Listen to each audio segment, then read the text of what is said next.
Tujuan karya Anak Pahang ini yang pertamanya untuk menghargai daya kreativiti merakyat Pahang dalam menghasilkan video, gambar, penulisan, nukilan khusus dalam bidang seni kreatif ini.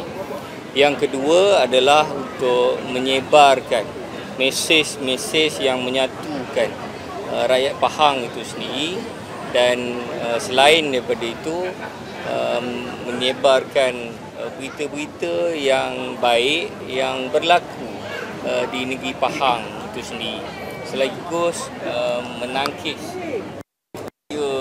yang tidak baik dalam media sosial yang kadang-kadang memecah kita. Jadi itulah hasrat utama rakyat karya Anak Pahang ini. Dan melalui karya Anak Pahang ini kita boleh mempromosikan keunikan negeri Pahang dari segi sejarah dan ketamadunannya, dari segi budayanya, dari segi keindahan alam semula jadi dan keunikan masyarakat berbilang kaum di negeri Pahang itu sendiri. Antara penambahbaikan mungkin kita kaji, sebab sambutan dah cukup baik, penyertaan dah makin ramai.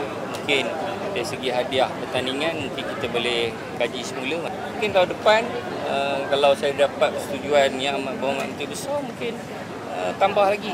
Dan pada saya elok kerajaan negeri Pahang berbelanja untuk gerakan yang positif seperti ini.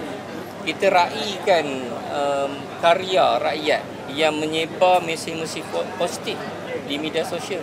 Dan saya harap satu hari nanti mereka ini jugalah yang akan mempertahankan negeri ini. Kalau orang perlekeh misalnya, sebab budaya-budaya yang tersebar, khususnya budaya negatif, maklumat palsu negeri Pahang, mereka inilah nanti yang kita harap akan pertahankan.